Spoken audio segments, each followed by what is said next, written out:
Jackson, great to have you on. How's your summer been? It's been great, Steve. How are you? I'm doing wonderful. Excited that we get to talk football. We're actually going to see a game a week from tomorrow. What has stood out through camp about this team for you? I think the depth of the team, honestly. You know, there were a couple surprises to me, and one of them being some of the true freshmen that really stood out, guys like Yassine Willis and Marcellus Barnes. When you have true freshmen that are standing out at camp, I think it just makes the team deeper, and it's less so indictment of, they actually need the true freshmen to contribute. All right, so, as we get ready for this opener now, let's talk strengths and weaknesses. What do you think is the biggest question mark of this team heading into the new season? So I think it's between the trenches, both offensive line and the defensive line. Now, the thing is with the offensive line, it can kind of be mitigated by quarterback play, because if a quarterback gets rid of the ball quick enough, then the offensive line only has to do so much, right? If McCord can get rid of the ball in 2.5 seconds, then I think the offensive line is going to be fine.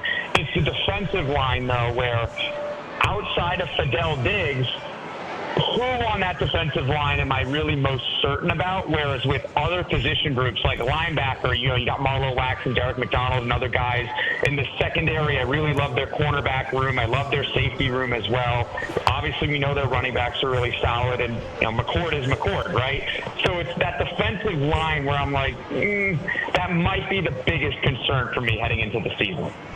All right, you kind of ran through the other position groups there, so let's move on to individual players. You touched on a couple that, a couple freshmen there that have impressed you. Are there a few guys flying under the radar, maybe not being talked about enough in the media and among fans that you've got your eye on that you expect a big season out of? That's really interesting. I think there's two guys. I'll start on defense, and this is one that we're all talking about, but he's not getting enough national attention, and that's Fidel Diggs.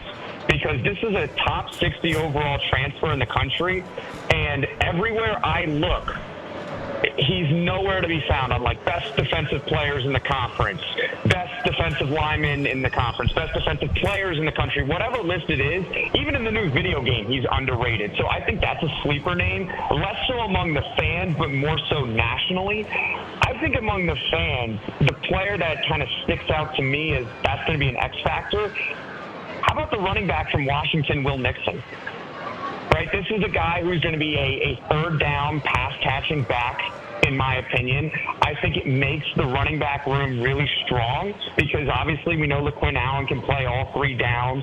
And Yassine Willis, the true freshman, like I said, he's really good right now as a power back. We'll see how he develops going forward. But as a true freshman, he's already standing out in that way. So who's that backup that can come in and catch passes? And that, to me, is Will Nixon. I think he's going to make an impact for this team. I don't think many people are talking about him enough. Jackson, you and I know each other pretty well, and I know your work there on the Locked On Syracuse podcast. Do you have a hot take maybe regarding this season or this team that, maybe you believe something that, not a lot of people are buying into? Is there something you want to share with us in that regard? Good question. It's hard for me to give bold takes because really I just give my opinions and I let people interpret them how I want them to interpret or how they want to interpret them. If we want to go big names here, I think Kyle McCord's going to be all ACC, either it's first team, second team, or third team. I'm leaning more towards, if I'm going to give you a bold take, I think Kyle McCord's going to have his best year. I think he's going to have a better year than he did last year at Ohio State, and he'll be second team all ACC behind Cam Ward. How's that? Is that bold enough for you? I like it. Yeah, I'll take it. I like that a lot. And along those lines, we got to ask season predictions. So walk us through 2024. How does this season play out for the Orange, and what is their, what's their record at the end of the day after that Miami game? All right. I like to bring out the good old math here. Have you ever heard of a box and whisper chart? A box and whisper chart? No, I have not. So, I suggest you Google that after this. A box and whisper chart is basically a fancy way of saying a range of outcomes.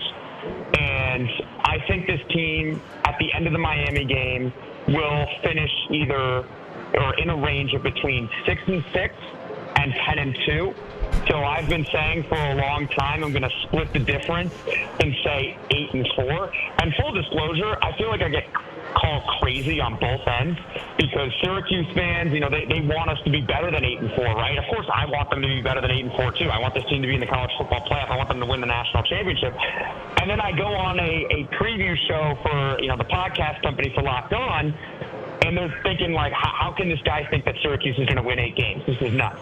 So I get called crazy both ends for saying 8-4, but I think 8-4 is where they'll end up. I've got them at 8-4 as well. Walk us through the season, though. Where are the losses?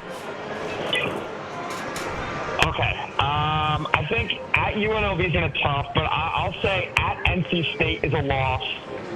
I think Miami is a loss. I think at Cal is going to be a tough game for them on the West Coast. And I'll say the UNLV game. So I'll say those 4 games. I'll say NC State, Cal, Miami, and UNLV. All right. So that's beating Georgia Tech at home, Paulie. I know you and I have had our eye on that one. That's beating Virginia Tech. That one too. Yeah, that's an enormous game. I have my eye on Georgia Tech too. Yeah. Because look, if they don't beat Ohio, we got problems, right? So let's assume they beat Ohio. Georgia Tech is going to be very interesting, and it just so happens that they're playing tomorrow in Ireland against Florida State. I'm not a bettor myself, but I've seen a lot of the betting market is taking the Georgia Tech spread. So I want to see how Georgia Tech does against a team like Florida State that's among the favorites to get to the college football playoff. If they play Florida State really tough, I think it's going to give us, first of all, it could be a resume-boosting win, but second of all, it's going to make that game even bigger, in my opinion. Yeah, no doubt. And you're right. We've seen the number move 3+ points in the last week. I think it went from Florida State being favored by like 13.5 to now I've seen it 10.5. It may even be around 10. And that game tomorrow is going to be very interesting. And I know a lot of SU fans, probably the SU players, going to have one eye on that certainly as well.